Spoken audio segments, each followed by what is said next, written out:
नमस्कार साथियों, स्वागत है आपका विश्वनाथ आईएएस एकेडमी सोलन में। जैसा कि आपको पता ही होगा, अभी हिमाचल प्रदेश पटवारी की वैकेंसी आने वाली है और वो 800 प्लस कुछ वैकेंसियां हैं।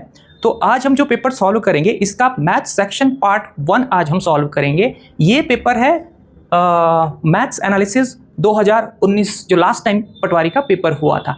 इस पेपर में हम मैथ्स का जितने भी क्वेश्चन आए थे उसको सॉल्व करेंगे। मैं ट्राई करूंगा कि मैं आपको 2 से 3 तरीके बताऊं, और इसमें क्या होगा कि हम बेसिक भी करेंगे, प्लस इसके साथ हम जो शॉर्ट ट्रिक या जितने भी और तरीके बनते हैं तो हम वो सारे तरीके से क्वेश्चन सॉल्व करेंगे। चलिए स्टार्ट करते हैं। जैसा कि इसमें पहला क्वेश्चन दिया हुआ है, the compound interest on RS 1000 at 10% per annum for 2 year is. इसमें बताना है कि 2 साल के लिए चक्रवृद्धि ब्याज अगर 10% के हिसाब से लगता है तो वो कितना होगा। तो सबसे पहले मैं आपको इसका ट्रेडिशनल मेथड बताता हूं।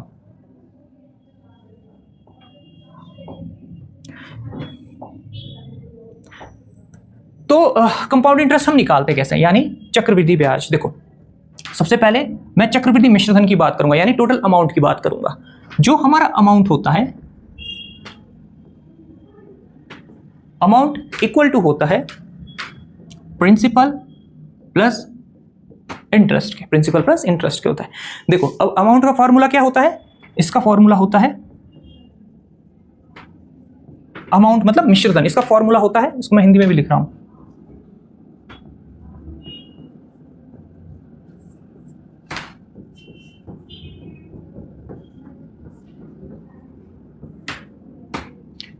ठीक। अब इसमें ध्यान से देखिए आप, R equal to rate of interest.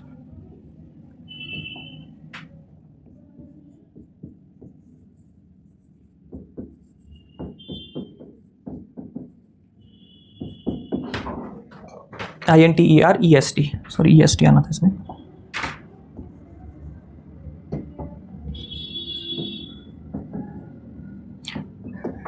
Rate of interest time n equal to time.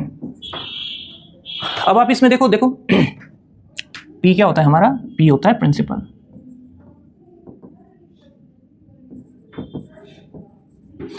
ठीक, अब आप ध्यान से देखो, यानी हमको प्रिंसिपल कितना दिया हुआ है, ये दिया हुआ है 1000 रुपये। P equal to 1000 rupees. Rate of interest और टाइम दे रखा है 2 ईयर, वाई से ईयर, है ना।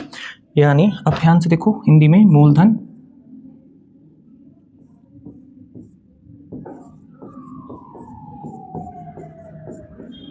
दर और समय, इसका फॉर्मूला P की जगह हम 1000 रखेंगे।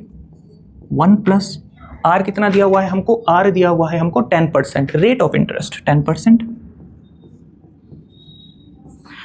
टाइम कितना है, टाइम दिया हुआ है 2 ईयर्स। ओके, ये किसका फॉर्मूला ही अमाउंट का है। मैं आसान तरीके से इसको सॉल्व करूंगा। देखो, 0 से 0 कैंसिल। अब ये क्या बनता है, अमाउंट इक्वल टू 1000, 1 प्लस 1/10 बन गया, टाइम 2 बार। देखो, इसको कैसे सॉल्व करेंगे हम, यहां से यहां मल्टीप्लाई, 10 प्लस 1 11। ये कितना बन रहा है, देखो 1000 ब्रैकेट में 10 प्लस 1 यानी 11/10, फिर से 11/10। मैंने 11/10 2 बार क्यों लिखा है, क्योंकि यहाँ पे पावर 2 है, होल पावर 2 है। तो इसका मतलब क्या होगा, अगर होल पावर 2 है तो 11/10 को हम 2 बार लिखेंगे। ब्रैकेट का मतलब भी क्या होता है, ब्रैकेट का मतलब होता है मल्टीप्लाई।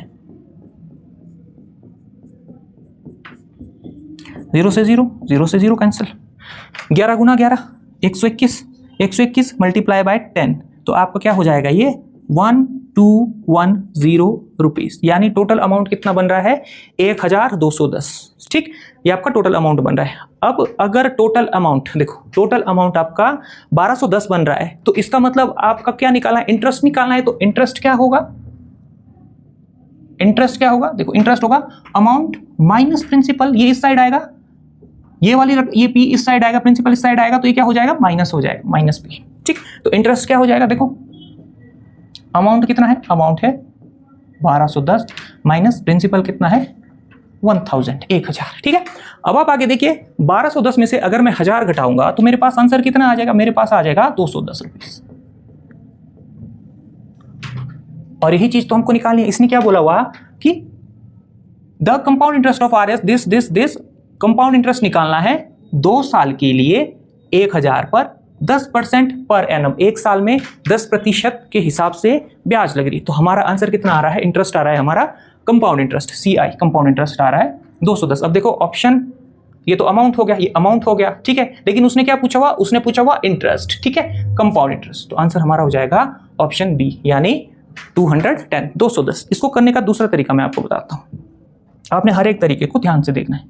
अब सेकंड मेथड देखिए आप, अगर आपको कभी भी 2 साल 3 साल 4 साल जितने मर्जी ईयर्स के लिए कंपाउंड इंटरेस्ट निकालना है, इसमें एक चीज इंपॉर्टेंट हो जाती है, वो है आपका कि जो अगर 10% के हिसाब से 2 साल के लिए ये चीज ब्याज पूछ रहा है, तो इसका मतलब क्या होगा, इसका मतलब होगा कि कंपाउंड इंटरेस्ट में क्या होता है कि पहले साल जो आपकी ब्याज लगती है, नेक्स्ट ईयर के लिए आपका प्रिंसिपल प्लस वो जो आपकी ब्याज होती है वो मिक्स होके टोटल आपका थर्ड ईयर के लिए प्रिंसिपल का काम करते हैं। जैसे फॉर एग्जांपल अगर मान लो 100 रुपए पे इंटरेस्ट, तो पहले साल के लिए अगर 10% के हिसाब से लग रहा है तो आपका 100 रुपए पे 10% के हिसाब से इंटरेस्ट लग रहा है, तो पहले साल के लिए कितना हो जाएगा, 100 का 10% यानी 10 रुपीज, तो कितना हो जाएगा 1110।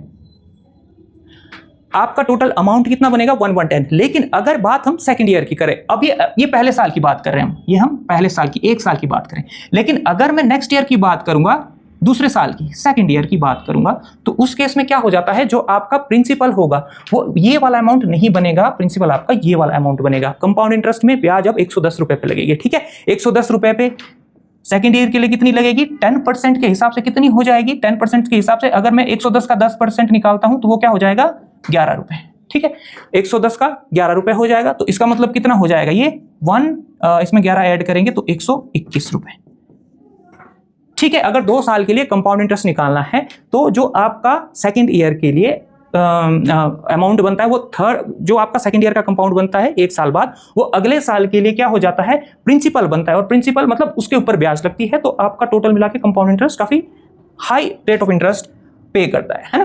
तो देखिए सेकंड मेथड इसका कैसे करेंगे हम। सेकंड मेथड होता है आपका, एक आपका नेट इफेक्ट का फॉर्मूला आता है। ये नेट इफेक्ट क्या होता है कि कुल प्रभाव कितना पड़ रहा है, कुल प्रभाव टोटल अमाउंट कितना बन रहा है, कितना प्रभाव पड़ रहा है। देखो इसमें मैं x की वैल्यू भी 2 साल के लिए लग रही है। देखो आपका 2 साल के लिए पर 1 साल में 10%, सेकंड ईयर में भी 10%, तो फर्स्ट ईयर अगर x 10% है तो फर्स्ट ईयर के लिए अगर 10% है तो सेकंड ईयर के लिए भी कितना हो रहा है, 10% हो रहा है। 2 साल के लिए मैंने x की वैल्यू भी 10, y की वैल्यू भी 10 ले ली, तो इसका मतलब क्या होगा, देखो मैं x की जगह 10 रख रहा हूं, ठीक है, x की जगह 10, y की जगह भी 10, प्लस xy 10 इंटू 10 अपॉन 100, 0 से 0, 0 से 0, ओके। अब देखो यहाँ कितना बच रहा है, यहाँ पे 1 बच गया, 10 प्लस 10, यहाँ पे कितना बच गया, 1 बच गया, 10 प्लस 10 20 प्लस 1 21, यानी आपको टोटल का 1000 रुपए का 21% निकालना पड़ेगा 2 साल के लिए, ठीक है। तो इसका मतलब सेकेंड मेथड क्या हो गया, 1000, इसका 21%, 21% 1000 का कितना होता है 210 रुपए, ठीक है। तो इसका मतलब हमारा आंसर क्या आ जाएगा, इस मेथड से भी आंसर भी आएगा। आप चाहे आंसर ट्रेडिशनल मेथड से निकालिए, चाहे आप कोई भी शॉर्ट ट्रिक लगाइए, लेकिन आपका जो ट्रेडिशनल मेथड है यानी बेसिक मेथड, वो आपको पता होना ही चाहिए। सारे के सारे क्वेश्चन शॉर्ट ट्रिक से नहीं निकलते हैं, तो बेसिक मेथड से हमने निकाला, फिर उसके बाद हमने ये शॉर्ट ट्रिक से किया। कौन सा फॉर्मूला लगा के, इसको बोला जाता है नेट इफेक्ट का formula. Net effect, net effect equal to x plus y plus x y upon 100। तो हमारा आंसर कितना आ रहा है, हमारा आंसर आ रहा है 210। पहला क्वेश्चन कंप्लीट। अब सेकंड क्वेश्चन पे चलते हैं। देखिए अगला क्वेश्चन क्या है, हाँ अगला क्वेश्चन जो है हमारा, a train cover a distance of 750 kilometre in 25 hours, how much average distance the same train will cover in 1 hour. आपको बताना है कि अगर एक ट्रेन जिसकी लेंथ 3000 जो कि कवर करती है 3750 किलोमीटर की दूरी 25 घंटे में, आपने बताना है कि वो वो मतलब पर आवर कितना डिस्टेंस कवर कर रही है, इसका मतलब आपने स्पीड बतानी है, पर आवर डिस्टेंस स्पीड को बोला जाता है। ठीक, तो देखिए इसको कैसे करेंगे हम। देखो ये टाइम स्पीड और डिस्टेंस उसी का इसमें कंसेप्ट लगेगा, लेकिन उसका कौन सा, उसका भी टाइम स्पीड डिस्टेंस का ये क्वेश्चन ही, ट्रेन का क्वेश्चन नहीं है। ठीक है, देखो distance equal to speed equal to distance upon time. देखिए speed equal to distance upon time. यहां से हमको क्या बोला हुआ, क्योंकि यहां मैंने डायरेक्ट स्पीड का फॉर्मूला लिख लिया, क्योंकि इसने क्या बोला हुआ कि average, how much average distance the same train will cover in 1 hour, 1 घंटे में कितना डिस्टेंस कवर कर रहा है, इसका मतलब स्पीड के बारे में बात कर रहा है। तो स्पीड इक्वल टू डिस्टेंस, देखो 3750 डिवाइडेड बाय 25, है ना। अब ध्यान से देखना है, यहां पे हम यूनिट देखते हैं किलोमीटर आवर्स, ये देखो किलोमीटर किलोमीटर किलोमीटर किलोमीटर। ठीक है, 1 घंटे में कितना कवर कर रहे हैं, तो 25 का 25, अब कितना बचता है 1 2 25 का 5 गुना 125 0, यानी 1 आवर। 1 आवर, 1 घंटे में जो ट्रेन की स्पीड है 150 किलोमीटर पर आवर है ना, यही इसने पूछा हुआ। तो हमारा आंसर क्या हो जाएगा 150 किलोमीटर। ठीक है, कवर इन 1 आवर, तो कितना होगा 150 किलोमीटर पर आवर के हिसाब से ये ट्रेन चलेगी। ठीक, सेकंड क्वेश्चन भी हमारा हो गया, सिर्फ इसमें नॉर्मली स्पीड का फॉर्मूला लगना था, speed equal to distance upon time. ठीक, तो हमारा आंसर आ गया 150 किलोमीटर पर आवर। अब नेक्स्ट क्वेश्चन हम करेंगे, हाँ, what is the value of this number. चलो ठीक है, हमको क्या दे रखा है, एक नंबर दे रखा है -1, इसकी होल पावर 100। जब भी किसी नंबर की, कोई नंबर है आपके पास, मान लो कोई भी है, चलो अभी हम पहले इसको सॉल्व कर देते हैं। अगर किसी भी नंबर की पावर इवन है, यानी सम संख्या है, तो क्या हो जाता है, उसका जो आंसर आता है ना, जो प्रोडक्ट आएगा वो क्या आएगा, वो आपका हमेशा ही पॉजिटिव होगा। वो कैसा होगा, पॉजिटिव होगा, है? और अगर आपके पास होल पावर ऑड नंबर है, यानी विषम संख्या है, तो अगर इसके अंदर, इस होल पावर के अंदर जिसकी पावर ऑड नंबर या विषम संख्या है, अगर कोई एक नेगेटिव वैल्यू होगी तो इसका आंसर क्या आएगा, फिर इसका आंसर नेगेटिव रहेगा। लेकिन इसमें अगर कोई पॉजिटिव वैल्यू होगी, पावर ऑड नंबर होगा, तो इसका आंसर क्या आ जाएगा, फिर पॉजिटिव आएगा। ध्यान रखना है, अगर यहां पे इवन पावर है, होल पावर इवन है, सबकी पावर होल पावर इवन है, तो चाहे अंदर वैल्यू पॉजिटिव हो या नेगेटिव हो, हमेशा पॉजिटिव आंसर आएगा। ठीक, और ऑड नंबर अगर पावर हो तो उसका मतलब क्या होगा कि अगर आपके पास अंदर नेगेटिव वैल्यू है, माइनस वाली वैल्यू है, तो हमारा आंसर नेगेटिव में, अगर पॉजिटिव है तो पॉजिटिव में आएगा। ठीक है, अब आप ध्यान से देखिए, यहां पे क्या कर रहा है इस कंसेप्ट के हिसाब से कि अगर हमारे पास एक नंबर दिया हुआ है, हमको नंबर दिया हुआ है कौन सा, -1, इसकी पावर 100, तो देखो ये आपके पास कैसा है, ये आपके पास इवन नंबर है। मान लो अगर हमारे पास ऐसा हो जाता 1, इसकी पावर 2 होती, तो हमारा आंसर क्या आता, देखो -1 और -1।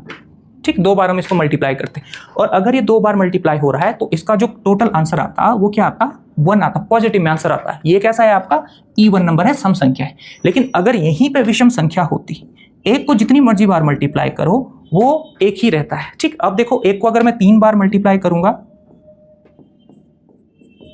ये मैं सारे एग्जांपल बता रहा हूं, अभी हम ये भी क्वेश्चन करेंगे। देखो एक को अगर मैं 3 बार मल्टीप्लाई करता तो 2 बार मल्टीप्लाई होने से वैल्यू सबसे पहले पॉजिटिव हो जाती, -1 मल्टीप्लाई बाय -1, तो हमारा क्या हो जाता, ये 1 हो जाता। लेकिन उसके बाद आगे फिर से -1 है, ये पॉजिटिव हो गया, उसके बाद फिर से आगे -1 है, तो पॉजिटिव के साथ अगर मैं नेगेटिव को मल्टीप्लाई करूंगा तो मेरा आंसर क्या आएगा, नेगेटिव आएगा। ठीक है, तो ध्यान रखना है, जहां जहां भी अगर आपके पास नेगेटिव नंबर है और उसकी होल पावर पॉजिटिव है, तो हमारे पास आंसर किस में आएगा, पॉजिटिव में आएगा। लेकिन अगर आपके पास पावर ऑड नंबर से विषम संख्या है और अगर अंदर आपके पास नेगेटिव है तो आपका आंसर नेगेटिव में। लेकिन अगर यहाँ पे क्या है, आपके पास 1 ही होता तो अब क्या होता, 1 को 3 बार मल्टीप्लाई करके हमारा आंसर क्या आता, 1 ही आता। ठीक, नेगेटिव होगा तो नेगेटिव, पॉजिटिव होगा तो पॉजिटिव आएगा, किस केस में, जब आपकी पावर ऑड नंबर हो। ठीक, अभी आप यहाँ पे ध्यान से देखो, हमारे पास क्या है,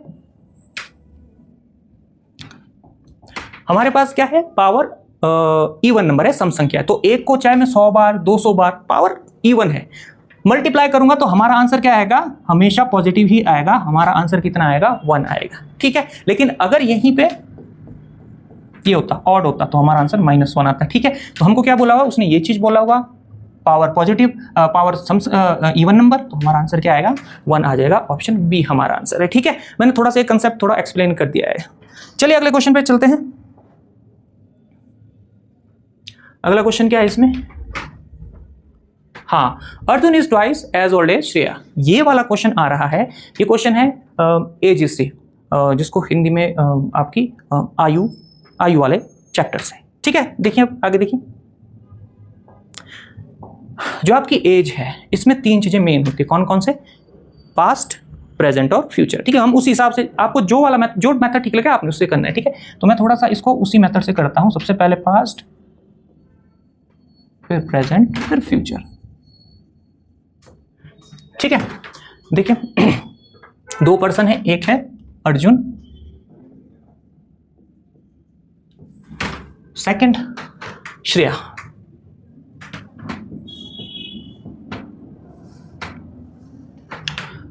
Arjun is twice as old as Shreya is, यानी ये प्रेजेंट की बात कर रहा है, ठीक।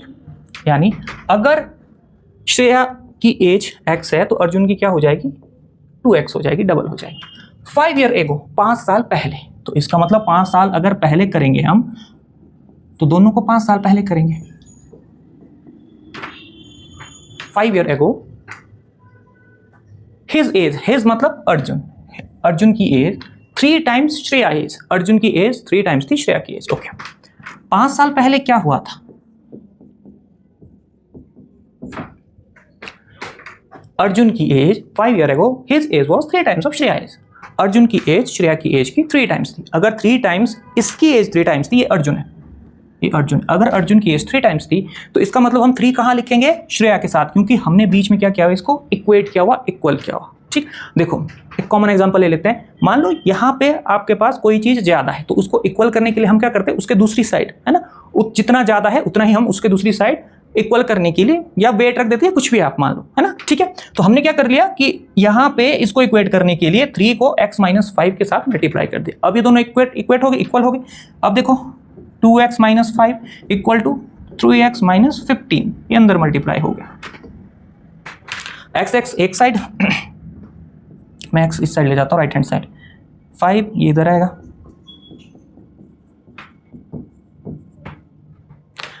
15 में से 5 माइनस करोगे, x की वैल्यू 10, देखो ध्यान से, 15 प्लस का बड़ा है, 5 माइनस का छोटा है, ठीक। इसको इस तरह से समझो कि आपने, इसको भी मैं थोड़ा सा एक्सप्लेन कर रहा हूं कि जो यहां पे अगर आपके फ्रेंड के पास 15 रुपए है, उसने 5 खर्च कर दिया तो उसके पास 10 बचते हैं। आपने क्या लेना है कि बड़ी रकम की जो नंबर होता है, जो बड़ा नंबर होता है, उसके साथ जो सिंबल होता है वही हमेशा उसका रिजल्ट होता है। तो यहाँ पे माइनस नहीं आएगा, यहाँ पे 10 आएगा, ओके। तो 15 में से मैं 5 घटाऊंगा तो मेरे पास 10 आ जाएगा, ओके।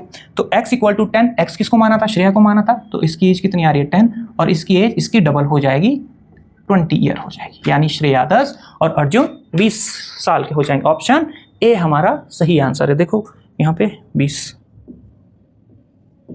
हमारा आंसर क्या है, अर्जुन, श्रेया की एज 10 साल और अर्जुन की 20 साल आ रही है, ओके। चलिए नेक्स्ट क्वेश्चन पे चलते हैं। अगला क्वेश्चन क्या बोलता है, if the circumference of a circle is 132 centimetre, the area of circle is, circle का एरिया बताना है, ध्यान से करेंगे वो हम इस क्वेश्चन को। अब आपने सिर्फ एक चीज ध्यान रखनी है जो आपका एरिया होता है, हिंदी में क्षेत्रफल, उसकी यूनिट सेंटीमीटर स्क्वायर या मीटर स्क्वायर में होती है ना। अगर हम यूनिट मान लो सेंटीमीटर में कर रहे हैं तो एरिया है तो इसकी सेंटीमीटर स्क्वायर या फिर मीटर स्क्वायर में होगी। कभी भी एरिया की यूनिट ओनली सेंटीमीटर में नहीं होती है या फिर मीटर में नहीं होती है, ठीक। सेंटीमीटर या मीटर में क्या होता है, या तो कि उसका पेरीमीटर हो, परिमाप, या फिर आपका सर्कमफेरेंस होता है। ठीक। अब इसने यहाँ पे क्या पूछा हुआ है, एरिया ऑफ सर्कल। तो आपने ध्यान रखना है, यूनिट का खास ध्यान रखना है, सेंटीमीटर स्क्वायर या मीटर स्क्वायर में आएगी। ठीक। किस में आएगी, देखो सेंटीमीटर में बोल रहा है तो इसका मतलब सेंटीमीटर स्क्वायर में हमारा आंसर हो जाएगा। अब आप आगे देखिए, सर्कमफेरेंस ऑफ अ सर्कल, एक सर्कल, एक वृत्त, इसका सर्कमफेरेंस होता है ये बाहर का एरिया, ये बाहर की लेंथ, ये वाली चीज सर्कमफेरेंस होती है। एरिया होता है अंदर वाली चीज। इसको मैं अभी आपको बता देता हूँ, ये अंदर का पूरा एरिया आ गया। इसको दूसरे, ये अंदर का क्या होता है, पूरा एरिया, ये एरिया होता है। ठीक, ये पूरा एरिया आता है। सर्कमफेरेंस क्या होता है, सर्कमफेरेंस होता है आपकी ये बाहर की लाइनिंग, ये बाहर की लाइन आपका सर्कमफेरेंस होती है। ठीक है, इसकी लेंथ कितनी दे रखी है, 132 सेंटीमीटर। अब सर्कमफेरेंस का फॉर्मूला क्या होता है,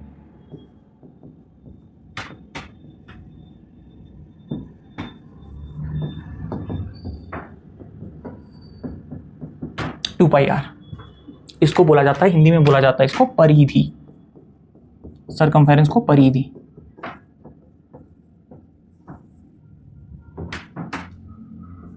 ठीक, 2 पाई आर इसका फॉर्मूला होता है। ये कितना दे रखा है, 132 सेंटीमीटर। पाई की वैल्यू इंटू आर। ठीक, इसको काट देते हैं, 11 का डबल 22, 11 12 132।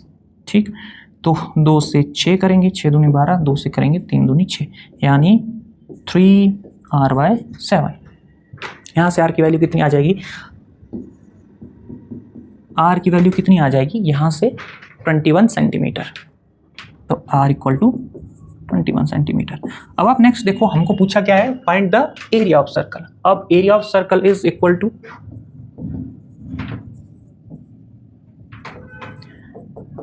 एरिया ऑफ सर्कल का फॉर्मूला होता है पाई आर स्क्वायर। ठीक, सर्कमफेरेंस में आपका जो ये पावर 2 है ना, ये चीज नहीं होती, उसमें 2 आपका सामने की साइड होता है। बाकी पाई आर सेम चलेगा, लेकिन जो सर्कमफेरेंस में होता है आपका 2 ये सामने आ जाता है और यहाँ पे पावर में चला जाता है। ओके, अब देखो पाई की वैल्यू, उसने पूरी वैल्यू पूछी हुई, पाई की वैल्यू होती है 22/7 मल्टीप्लाई बाय आर की वैल्यू, देखो आर होता है आपका रेडियस। अब रेडियस क्या होता है, देखो यहाँ पे रेडियस होता है आपका यहाँ से यहाँ तक। ठीक, किसी भी सर्कल का आधा, डायमीटर का हाफ होता है रेडियस। अब देखो 22 इंटू 22, 7 का 3 गुना 21 है ना। और ये एरिया है, जो इसका आंसर आएगा वो सेंटीमीटर स्क्वायर में आएगा, ध्यान रखना है। 21 का 3 गुना 63, 63, और 63 का 22, 126, 126, 6, 6 2 8, 2 + 1 3, 1386 सेंटीमीटर स्क्वायर। इसका आंसर आएगा 1386 सेंटीमीटर स्क्वायर, ऑप्शन ए। अच्छा, यहाँ देखो इसमें क्या किया हुआ है, यहाँ देखो यहाँ पे यूनिट सेंटीमीटर है, सेंटीमीटर स्क्वायर है, और यहाँ पे सेंटीमीटर है।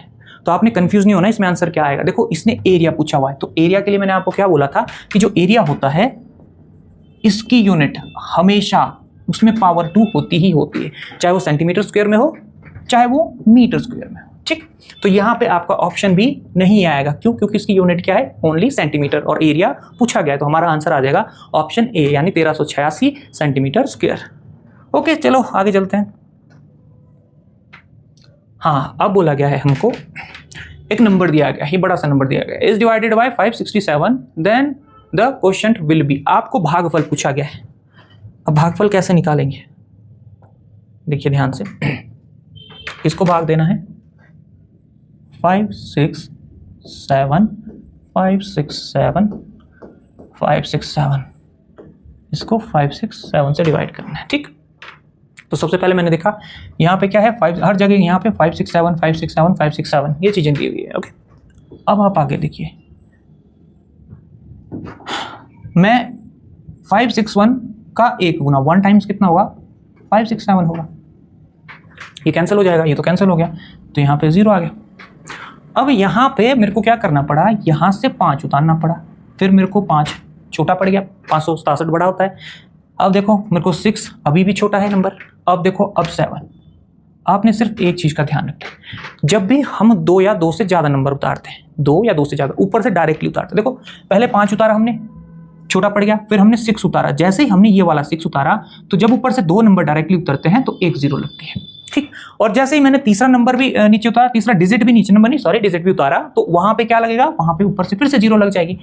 आप अगर 2 डिजिट ऊपर से डायरेक्टली उतारते हैं तो 1 0, 3 डिजिट उतारते हैं तो 2 0, है ना, 4 डिजिट उतारेंगे तो आपकी 3 0 लगेगी। ठीक, जितने आप डिजिट उतारेंगे उससे 1 0 कम ही आपने क्वेश्चन में भागफल में लगानी। ठीक, अब आप ये देखो यहां पे क्या आएगा, ये 0 हो गया। नेक्स्ट देखो 5 उतारा, कोई 0 नहीं लगेगी ऊपर। जैसे ही मैंने 6 उतारा 1 0, जैसे ही मैंने 7 उतारा फिर से 1 0 और 1, 5 6 7। तो हमारा आंसर क्या हो जाएगा 1 0 0 1 0 0 1।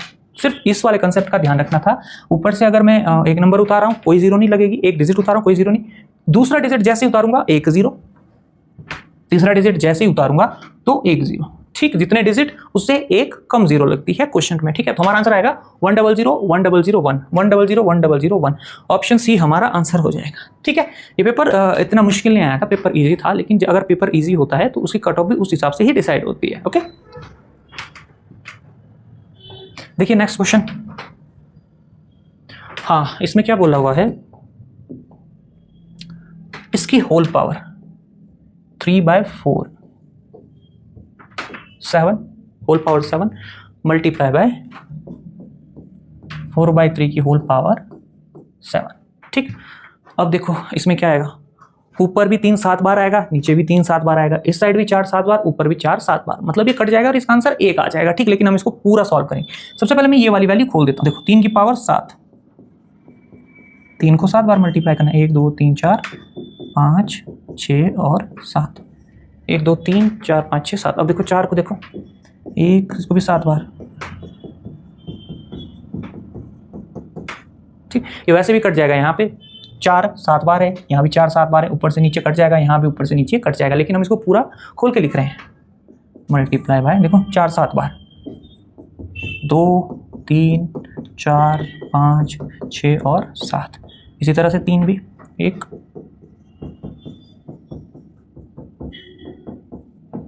7। ठीक, अब देखो 3 से 3 कैंसिल, 3 से 3 3 कैंसिल। मल्टीप्लाई अगर बीच में हो तो ऊपर और नीचे वाली संख्या चाहे आपने कितनी ही डिस्टेंस पे लिखी होगी कट जाती है। तो इस तरह मैं डायरेक्ट यहाँ से काट रहा हूँ, यहाँ पे डायरेक्ट 3 का 1 गुना 3, ये सारा 1 1 आ जाएगा, 4 का 1 गुना 4। ठीक है, तो इसका क्या आएगा 1 मल्टीप्लाई बाय 1। 1 को जितने मर्जी टाइम आप मल्टीप्लाई करो, हमारा आंसर कितना आता है, हमेशा 1 आता है। तो हमारा आंसर क्या हो जाएगा, यहाँ पे ऑप्शन ए हो जाएगा, 1 हो जाएगा। ठीक, चलें अगले क्वेश्चन पे चलते हैं।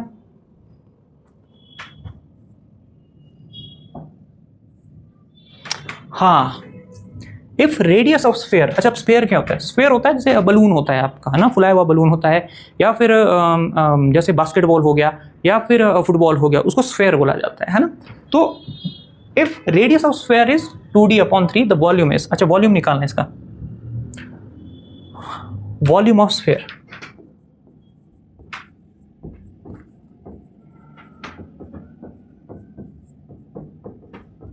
Four by 3 pi R cube, इसका फॉर्मूला होता है वॉल्यूम ऑफ स्फेयर, है ना। अब हमको इसका रेडियस, आर की वैल्यू कितनी दे रखी है, आर की वैल्यू दे रखी है 2d/3, ये दे रखी है। ओके, अब मैं क्या करूंगा, जहां आर क्यूब है वहां पे 2d/3 लिख दूंगा। देखिए 4/3 पाई इंटू, देखो यहां पे भी इन्होंने पाई की वैल्यू कहीं नहीं लिखी है, तो हम इसको वैसे ही सॉल्व करेंगे, 2d/3 क्यूब। ठीक, अब आप नेक्स्ट देखिए 4/3 पाई, 2 को 3 बार गुना करेंगे, कितना आएगा 8, 2 को 3 बार गुना, 2 2 2 2 दूनी 4 4 दूनी 8। ठीक, 8 डी, डी को भी 3 बार मल्टीप्लाई करेंगे, डी क्यूब, 3 को भी 3 बार मल्टीप्लाई, 3 3 3 3 3 9 27 27। ठीक, अब नेक्स्ट देखो 8 का 4 गुना 32 अपॉन 27 का 3 गुना 81, यही इसका आंसर आएगा। उसने क्या पूछा था, वॉल्यूम। हाँ, एक चीज आपने ध्यान रखना है, यहाँ पे तो डी क्यूब, ये हमारे पास ऑटोमेटिक ही पावर 3 में आ रहा है, डी क्यूब हर चीज इसमें आ रहा है।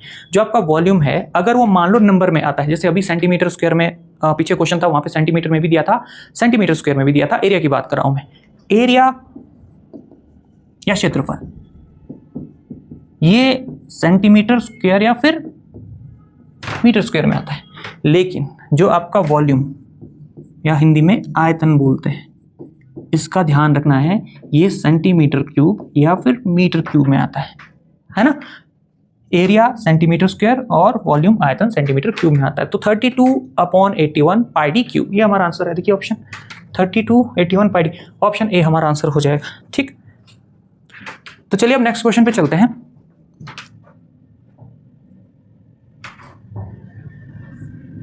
अगला क्वेश्चन है, if the sum of two consecutive even number is 66 then the smaller one is. हमको बोला गया है कि दो लगातार सम संख्याओं का एडिशन या सम संख्याओं का जोड़ 66 है। अब आप ध्यान से देखिए, क्रमागत जो लगातार आ रही है, क्रमागत होता है जो लगातार आ रही है, कंसेक्यूटिव। कोई मेरे पास एक सम संख्या है, इवन नंबर है, इवन नंबर है। ठीक, अगर मैं इसमें इवन ही जोड़ूंगा तो मेरे पास रिजल्ट क्या आएगा? इवन नंबर आएगा। इंपॉर्टेंट है थोड़ा कंसेप्ट, है ना। इवन मतलब आपकी सम संख्या 2, 4, 6, 8। चलो मैं इसको एग्जांपल से भी बता देता हूं। मान लो मेरे पास कोई नंबर है, सम संख्या, मेरे पास 10 नंबर है। अगर उसमें मैं अगली सम संख्या ही जोड़ूंगा, ठीक है, सम संख्या, अगर मैं उसमें सम संख्या मैंने मान लो यहाँ पे 8 जोड़ दिया, तो अगला नंबर भी आपके पास सम संख्या ही आएगा। लेकिन अगर मैं सम में विषम संख्या जोड़ूंगा तो वो विषम हो जाएगी, है ना। सम में अगर मैं सम जोड़ता हूं तो वो सम हो जाती है। ठीक, अगर मैं इवन में ऑड जोड़ता हूं तो वो ऑड हो जाती है। टोटल रिजल्ट उसका क्या आएगा? ऑड नंबर आएगा। यही चीज तो बोली गई यहां पे। देखो ध्यान से देखो, इसमें क्या बोला गया है? To consecutive even number. तो अगर मैं एक x लेता हूं, अगर मैं एक नंबर x लेता हूं तो मेरे को इसमें क्या जोड़ना पड़ेगा? अगला नंबर क्या होगा? सम ही तो होगा। यहां पे मैं एक नहीं लिख सकता हूं। क्यों? क्योंकि हमने यहां पे कंसेप्ट देखा कि अगर मैं एक यानी ऑड जोड़ता हूं तो मेरे पास जो रिजल्ट आएगा वो ऑड नंबर आएगा। उसने क्या बोला हुआ कि दोनों की दोनों आपकी सम संख्या है, इवन नंबर है। ठीक, तो इसलिए मैंने x + 2 कर दिया। अब आप आगे देखो, इसका जोड़ कितना है? 66 है। अब यहां से x की वैल्यू निकल जाएगी। देखो x + x 2x + 2, ये क्या है आपका? ये आपके वेरिएबल है और ये एक जैसे वेरिएबल है तो ये आपस में जुड़ जाते हैं। इक्वल टू 66, 2x = 66 प्लस की वैल्यू इस साइड जाएगी -2, 2x = 66 में से 2 घटाऊंगा मैं 64, x की वैल्यू 64/2, 3 2 दूनी 4 32। x की वैल्यू कितनी आ रही? 32। उसने यही तो बोला हुआ है, then find the smallest one, सबसे छोटा आपने निकालना है। तो सबसे छोटा कितना आ रहा है? 32। ठीक, 32। अगर ये बड़े वाला बोलता तो x में 2 और जोड़ना पड़ता। देखो यहाँ पे x + 2 यानी 34, बड़े वाला नंबर 34 और छोटे वाला 32, है ना। ध्यान रखना है कई बार ये आपको यहाँ पे प्रोडक्ट भी दे सकता है, गुणनफल गुणा करके भी दे सकता है ये, कि हमारा जो प्रोडक्ट होगा गुणा करके जो आएगा वो इतना आएगा, तो फिर वो उस हिसाब से होगा। ठीक, ये आपके पटवारी में आए हुए क्वेश्चन है तो हम इन्हीं को सॉल्व करेंगे। तो हमारा आंसर कितना आ रहा है? 32 आ रहा है। ओके, चलिए आगे चलते हैं। नेक्स्ट क्वेश्चन क्या है? Find the missing number series. ये आजकल बड़ा ट्रेंड चला हुआ है। पहले मिसिंग नंबर सीरीज आती थी, देखिए इसको क्या बोला जाता है? Missing number series. और आजकल जो ट्रेंड चल रहा है वो चल रहा है रॉन्ग नंबर सीरीज का, ठीक, थोड़ा सा मैं इसमें एग्जांपल दे देता हूं। जैसे रॉन्ग नंबर सीरीज है, क्या होता है रॉन्ग नंबर सीरीज में कि अगर हमारे पास ऐसा नंबर है, इसको 14 कर देते हैं, तो आपको क्या बताना है? इसमें रॉन्ग बताना है, रॉन्ग कौन सा होगा। ठीक, इसमें फाइंड का नहीं आता है रॉन्ग, और ये आजकल इंपॉर्टेंट हो रहा है। अब थोड़ा सा पैटर्न भी बदल रहा है, नई नई चीज़ें इंक्लूड हो रही है, तो हमको भी टाइम के साथ थोड़ी सी नई चीज़ें अडॉप्ट करनी पड़ती है। देखो जैसे 2 4 6 8 10, तो यहाँ पे 11 गलत हो जाएगा, यहाँ पे क्या आना चाहिए था? 12 आना चाहिए था। तो ऐसी रॉन्ग नंबर सीरीज आती है। ठीक, पिछले पेपर में क्या हुआ था 2019 में? उस टाइम पटवारी के क्वेश्चन में आया था फाइंड नंबर सीरीज। अब हम इसको फाइंड करते हैं। देखो इसको यहीं सॉल्व करते हैं। देखो 5 में से 2 घटाऊंगा 3, 11 में से 5 घटाऊंगा 6, 20 में से 11 9, यहाँ पे 12, यहाँ पे देखो 5 15, ये तो 3 6 9 15, ये तो 3 का पहाड़ा बन रहा है। तो अगला क्या आएगा? 18, 15 + 3 18। ठीक, और उससे आगे क्या आएगा? उससे आगे क्या आएगा? उससे आगे आएगा 21, है ना।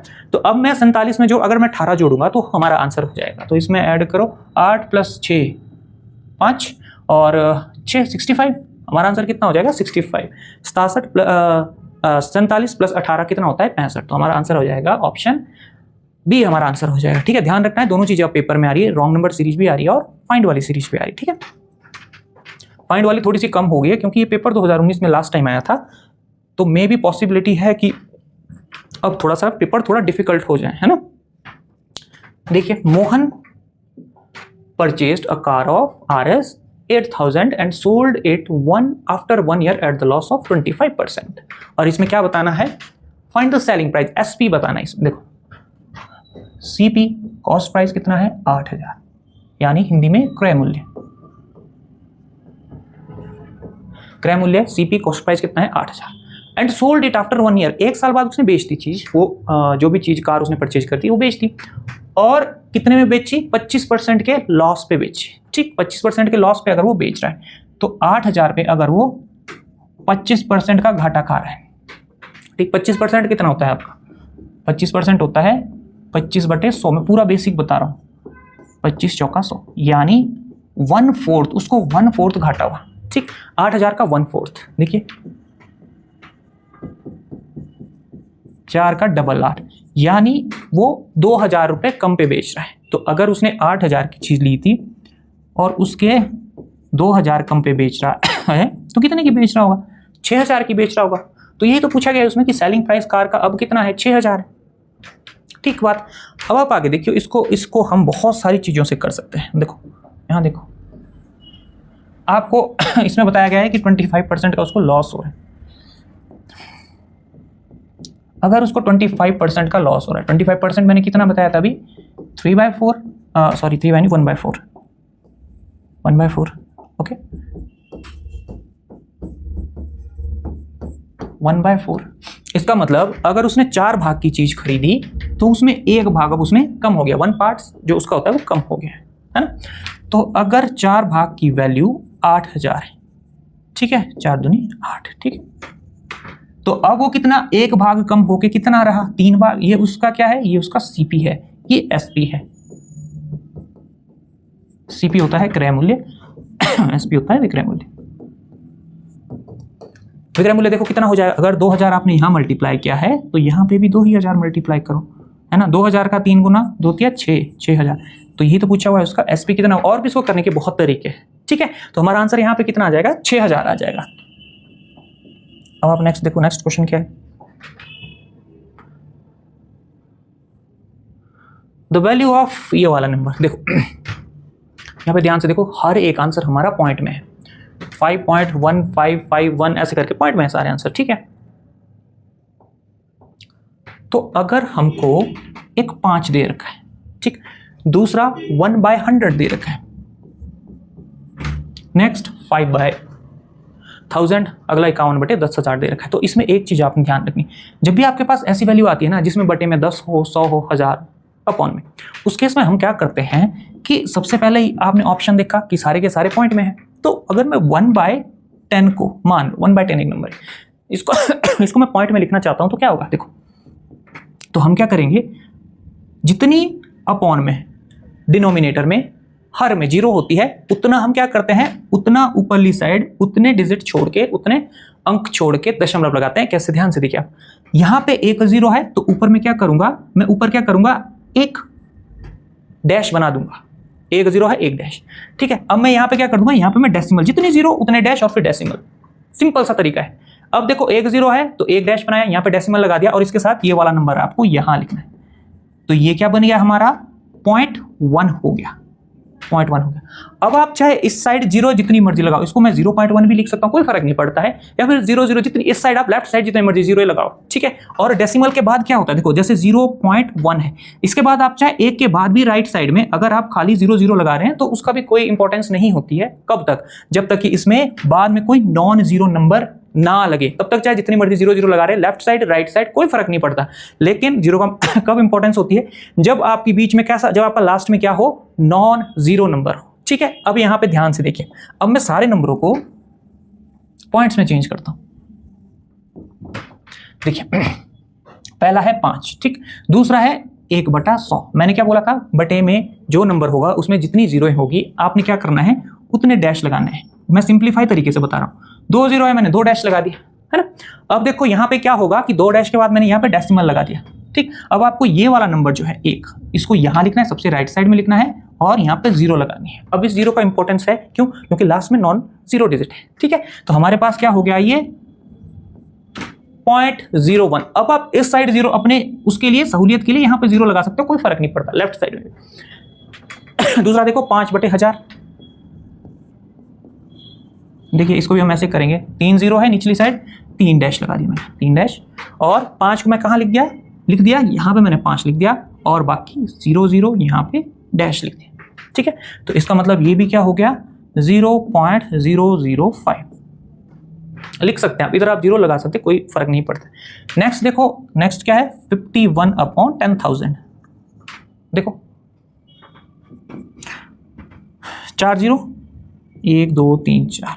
ठीक, यहां से मैं नंबर लिखना शुरू करूंगा इस साइड से। देखो 51 2 0 और फिर यहाँ पे डेसिमल, यानी अब हम इसको क्या लिख सकते हैं 0.0051। ये बन गया, ये बन गया, ये बन गया। अब इसको ऐड करना है। अब हम डेसिमल में ऐड कैसे करते हैं, देखो ध्यान से। डेसिमल में ऐड और सब्ट्रैक्ट लगभग सेम चलता है, लगभग नहीं सेम ही चलता है डेसिमल में। डेसिमल की एक खासियत होती है कि जिस नंबर में अगर डेसिमल लगा हुआ ना हो, आप वहां पे क्या कर सकते हैं, जैसे यहाँ पे आपको 5 दे रखा है, यहाँ पे इसमें डेसिमल तो नहीं है, इसमें दशमलव नहीं है, तो मैं यहाँ पे अपनी मर्जी से डेसिमल लगा सकता हूँ, और उसके बाद आप 0 0 करके जितनी मर्जी 0 लगा, क्योंकि इन 0 की कोई इंपॉर्टेंस नहीं रहती है ना। अब देखो अगर एडिशन करनी हो, जोड़ना हो, तो हमको क्या करना पड़ेगा, जोड़ने और घटाव में एक चीज इंपॉर्टेंट होती है कि आपको डेसिमल के नीचे डेसिमल लिखना पड़ता है। अब देखो कैसे लिखेंगे हम, देखो यहाँ पे क्या है 0.01 है, वाली 0 आप लगा सकते हैं। दूसरा देखो 0.005, डेसिमल के नीचे डेसिमल आना चाहिए एडिशन और सब्ट्रैक्शन में। जब हम डेसिमल को ऐड और सब्ट्रैक्ट करते हैं तो दशमलव के नीचे दशमलव। अब देखो 0 0 5 और 1। ठीक, अब आप लास्ट चीज देखो 5, इसमें तो डेसिमल है ही नहीं, तो अब मैं क्या करूंगा 5 नंबर के बाद मतलब राइट साइड में मैं डेसिमल लगा सकता हूँ, उसके बाद 0 0 जितनी मर्जी 0 लगा, कोई फर्क नहीं पड़ता है ना। देखो अब मैंने 5 को यहाँ लिख दिया, इसके पीछे डेसिमल लगा के 0 0 करके आप जितनी मर्जी आप 0 है वो लगा सकते हैं। ठीक है, अब देखो यहाँ पे ऐड करो 1, 5 और 5 10, हासिल है कैरी 1 2 0 5, यहाँ पे डेसिमल, तो हमारा आंसर कितना रहा है 5.0201। अब आप ऑप्शन में देखो कौन सा आंसर होगा 5020, ये हमारा आंसर हो जाएगा ऑप्शन सी, है ना। ये डेसिमल वाला कंसेप्ट आपको समझ में आया।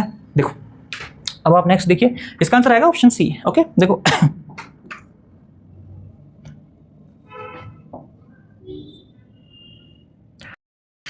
तो ये हमारा पार्ट 1 HP पटवारी क्वेश्चन पेपर 2019 में जो हुआ था उसका ख़त्म हो चुका है, मैथ सेक्शन का। और जो उस टाइम कट ऑफ गई थी, आई थिंक जहाँ तक मैं जनरल मैं रिकॉल कर पा रहा हूँ, तो जनरल की 85 या 86 प्लस ही गई थी। तो आप अभी पटवारी बैच के लिए हमसे जुड़ सकते हैं, हमारा कॉन्टैक्ट नंबर यहाँ पे स्क्रीन में दिया गया है। थैंक यू, जय हिंद, जय भारत।